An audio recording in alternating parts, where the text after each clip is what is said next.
ప్రేక్షకులందరికీ కూడా చిన్నమస్త ఆవిర్భావ దినోత్సవ శుభాకాంక్షలు. చిన్నమస్త ఎవరి కూడా అని ఒకసారి ఆలోచనలో పడ్డారు. నిజానికి ఏవైతే మరి దశమహావిద్యలు ఉన్నాయో ఆ దశమహావిద్యల్లో 6వ మహావిద్యే ఈ చిన్నమస్తా దేవి. ఈ చిన్నమస్తా దేవి యొక్క ఆవిర్భావ దినోత్సవం లేదా జయంతి లేదా ఆవిడికి ప్రీతి పాత్రమైన తిథి ఈ ఆదివారం అంటే 11వ తారీఖు చైత్ర శుద్ధ చతుర్దశి అనేది ఏదైతే ఉందో అది చిన్నమస్త ఆవిర్భావ దినోత్సవంగా మనం తెలియచేయటం అనేది ఉంటుంది. అయితే ఇక్కడ ఈ చిన్నమస్తా దేవిని ఎందుకు ఆరాధించాలి, అసలు ఆరాధించచ్చా లేదా, ఈ ఆరాధించడం వెనకాల ఏమైనా నిషేధాలు ఉన్నాయా, ఇలాంటి సందేహాలు కలగటం అనేది సర్వసాధారణం. నిజానికి ఇటీవల కాలంలో మనం నెమ్మదిగా ఒక్కొక్క దశమహావిద్యని ఆశ్రయించటం, ఆరాధించటం, క్రమంగా అలవాటు చేసుకోవటం అనేది అయితే జరుగుతుంది. ఎందుకని అంటే కనుక కలియుగంలో కొద్దిగా శీఘ్రంగా శక్తిని చూపించగలిగే విద్యలుగా, శక్తులుగా వీటిని చాలామంది ప్రచారం చేస్తూ ఉండటం, భావిస్తూ ఉండటం దానికి తార్కాణం. అదే రకంగా ఇప్పుడు ఈ చిన్నమస్తా యొక్క విధానం ఏంటి, పూజా విధానం ఏంటి, అసలు ఎలా చేయాలి, ఎందుకోసం చేయాలి, ఇలాంటి విశేషాల గురించి మనం తెలుసుకుందాం. నిజానికి ఈరోజు అనుకోకుండా ఇప్పుడు వచ్చి ఆదివారం నాడు ఏదైతే ఉందో ఈ చైత్ర శుక్ల చతుర్దశి నాడు మనకి ఇదే రోజు నుంచి అగ్నికత్తరి అనేది కూడా ప్రారంభం అవటం అనేది ఒకటి ఉంది. తర్వాత రెండోది వచ్చేప్పటికి ఏంటంటే కనుక ఇదే రోజు మళ్ళీ నరసింహస్వామి కూడా అవతరణ దినోత్సవంగా చేసుకోవటం అనేది ఉంది. అయితే సామాజికంగా వివిధ దేశాల్లో అయితేనేమి, మరి మన దేశాల్లో కూడా కొన్ని ప్రాంతాల్లో అయితేనేమి ఇదే రోజు ఏదైతే మరి ప్రతి నెల అదే ప్రతి సంవత్సరం కూడా మే నెలలో 2వ ఆదివారం నాడు మాతృ దినోత్సవంగా కూడా మనం చేసుకుంటూ ఉంటాం. మరి ఆ మాతృ దినోత్సవంలో మనం మన యొక్క తల్లిని ఆరాధించడం, మన యొక్క తల్లిని పూజించడం అనేది చేయటం అనేది అక్కడ ఒక ఉద్దేశం, తల్లిని గౌరవించడం అనేది. మరి ఈ రోజు ఏంటంటే కనుక ఈ చిన్నమస్తా దేవి అనేది కూడా మరి జగత్ జనని, మరి విశ్వమాత పార్వతీ మాత యొక్క అంశ, పార్వతీ యొక్క రూపం ఏదైనప్పటికీ కూడా అది చిన్నమస్తా. కనుక ఈ రోజు అనుకోకుండా ఈ మాతృమూర్తిని ఆరాధించగలిగే అవకాశం మనం దొరికినందుకు ఆనందపడాలి.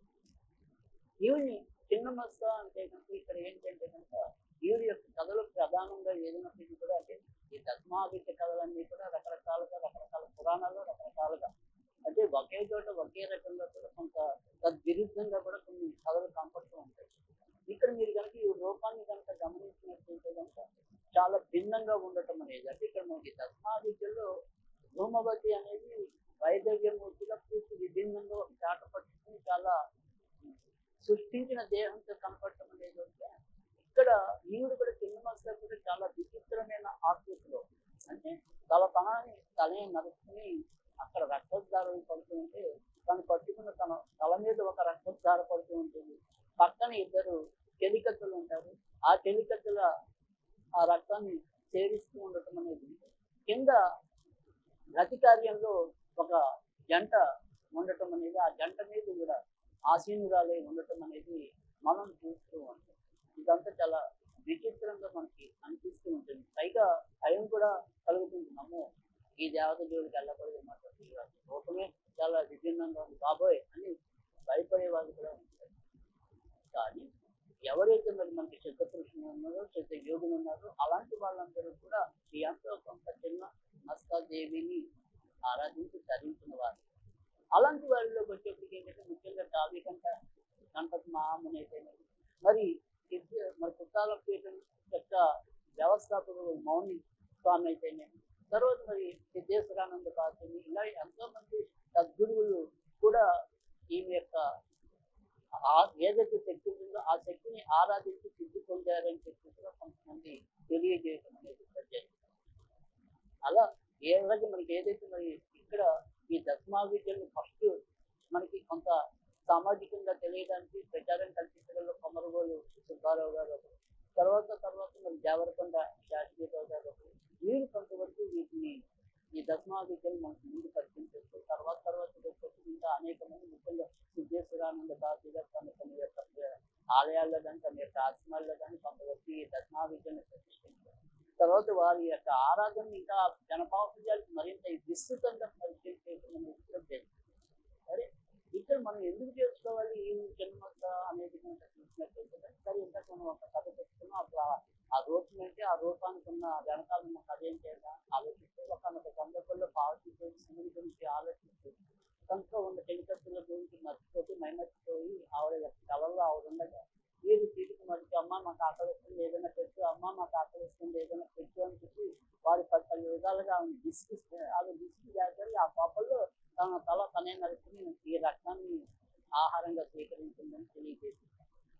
ఆ రకంగా ఇది జరిగిందని చెప్పి కూడా అంటారు. అయితే ఇప్పుడు ఏదైనా కూడా ఇక్కడ మనకి ఏదైనా సరే తన తలను తలుచుకుని ఇతరులకి అన్నం పెట్టడం అంటే అక్కడ ఖచ్చితంగా మీరు మాతృమూర్తినే గమనించండి. అంటే అమ్మ ఎప్పుడు కూడా అంటే మనం సామాజిక కోణంలో తీసుకుంటే కనుక ఎప్పుడైనా కూడా తల్లి తన ఆకలిని చంపుకునైనా సరే తన బిడ్డలకి తినిపించాలి అనే ఒక త్యాగ నిరితిని మాతృమూర్తి చూపించడం ఉంటుంది. అలాంటి మాతృమూర్తిని సేవించడం అంటే కనుక మన యొక్క ఎలాంటి దుర్గుణాలు ఉన్నప్పటికీ కూడా ఆమె మనకి ప్రక్షాళన చేస్తుంది అనేది దీని వెనక ఉన్న ఈ చిన్నమస్తాదేవి వెనకాల ఉన్న విధానం.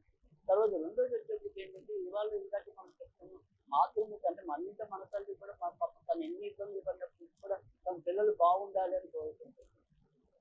ఏ రోజు కూడా వాళ్ళకి శాపనార్థాలు పెట్టదు. వాళ్ళు ఎన్ని ఇబ్బందులు పెట్టినప్పటికీ కూడా నా కూతురు చెడిపోవాలి, నా కొడుకు చెడిపోవాలి, ఇలా రకరకాలుగా ఎక్కడో మనకి ఆ రకమైన శాపాలు ఇస్తున్న కళ్ళని మనం తక్కువగా చూస్తే ఏదైతే కలియుగ ప్రభావం ఉందో ఆ కలి ప్రభావం వల్ల కొంతవరకు తల్లులు కూడా కొంత ఈ దుర్గుణాల పాలవటం అనేది ఇటీవల కాలంలో కొంత మనం అక్కడక్కడ ఎదురుగా తర్వాత నెమ్మదిగా మరింత ఎక్కువగా చూసే పరిస్థితి అయితే ఉండొచ్చు. కానీ సాధారణంగా మన తల్లి ఎప్పుడు కూడా త్యాగనిరతం పాటించడం అనేది మన యొక్క హిందూ తల్లుల యొక్క మహాధర్మం, మహా విశేషం. సరే, అలాంటి సున్నితమైన గుణాలను విన్నాడు. ఇప్పుడు తల్లులు వేరే రకంగా మారుతున్నారు అంటే కనుక అది కలియుగ నిర్వచనమే తప్ప మరొకటి అయితే కాదు. అయితే ఇప్పుడు మనం చెప్పబోయేది ఏంటంటే కనుక ఏవైతే శాపాలు అనేది అలాగే మాట్లాడుతున్నాం కాబట్టి ఈ జాతకాలు మీకు తెలిసి తెలియక ఎన్నివరకు అంటే మీరు ఎప్పుడైనా జాతకం దగ్గరికి వెళ్ళినప్పుడు వాళ్ళు చెప్పేది అమ్మ మీకు దైవశాతం ఉందమ్మా, అమ్మ మీకు శుద్ధశాతం ఉందమ్మా, అమ్మ మీకు తప్పుశాతం ఉందమ్మా, ఇలా రకరకాల శాపాలతో మన్ని భయపెడుతూ ఉంటారు. కనుక మీకు మీరు ఏదైనా సరే ఒక శాపం ఉందేమో అందుకే నాకు అన్ని ఇలా ఉందేమో, నాకు కూడా ఏదైనా శాపం కలిగిందేమో అందుకే నేను ఇలా ఉన్నానేమో, ఇలాంటి సందేహాలు పదే ఎవరికైతే కలుగుతూ ఉంటాయో వాళ్ళందరూ కూడా ఖచ్చితంగా ఆరాధించగలిగిన దేవత చిన్నమస్తాదేవి. అంటే మనకి ఈ జాతకంలో తెలిసిందట్టు తెలియకుండొచ్చు, లేదా మీకు మీరుగా ఏదో శాపం తగులుతుంది అనే భయంలో ఉండొచ్చు, శ్రమలో ఉండొచ్చు. ఇలాంటి మన జీవితానికి ఉండే శాపాలన్నింటినీ తొలగించగలిగే దేవత ఈ యొక్క చిన్నమస్తాదేవి. ఈ చిన్నమస్తాదేవినే మనం వజ్ర వైరోచిని అంటాం. అంటే మన యొక్క ఏదైతే సరే మన యొక్క శాపాలను తొలగించి మన యొక్క జీవితాన్ని వజ్ర తుల్యంగా మార్చగలిగే దేవత కాబట్టి వజ్ర వైరోచినిగా పేర్కోవటం అనేది కూడా చేస్తుంది. తర్వాత ప్రచండ చండీగా కూడా ఈమెని మరొక నామంలో పిలవటం అనేది కూడా కనుక ఈమెను ఏదైనా సరే మనం ఆరాధించాలి అనుకున్నప్పుడు ఈ రోజు మనం ఎర్ర బట్టలు ధరించాలి. అలాగే మీకు దొరికితే కనుక చందన పూసల మాల కానీ లేదా ఏదైనా పగడ పూసల మాల కానీ ఎర్ర పూసల మాల ధరించి ఈ రోజు మనం ఏదైనా సరే మంత్రం చేయాలనుకుంటే కనుక ఓం ప్రచండ చండికాయే నమః, ఓం ప్రచండ చండికాయే నమః అనేది వీలైనంత సార్లు చదువుకోవాలి. తర్వాత అది కూడా మనకి కొద్దిగా కష్టం ఉంటే కనుక ఏదైనా సరే ప్రచండ చండికాయ విద్మహే వజ్ర వైరోచిన్యే ధీమహి తన్నో చిన్నమస్తా ప్రచోదయాత్. ఈ రకంగా కనీసం రోజుకి 25 సార్లు చొప్పున 90 రోజులు కనుక ఈ యొక్క చిన్నమస్తాదేవి యొక్క ఆరాధన చేస్తే తర్వాత వీరికి ఎక్కువగా మనం ఏమి కష్టపడాల్సిన ప్రసాదం కూడా లేదు. కొద్దిగా ఏదైనా సరే అన్న ప్రసాదం అంటే ఉత్తి అన్నము నెయ్యి వేసి కట్టడం కానీ, పరవాన్నం చేయగలిగే రోజుకుంటే కనుక పరవాన్నం కట్టడం కానీ, లేదా కొద్దిగా పెరుగన్నం కట్టడం కానీ, ఈ మూడింట్లో మీరు ఏదైనా సరే వీరికి నివేదనగా చేసుకోవచ్చు.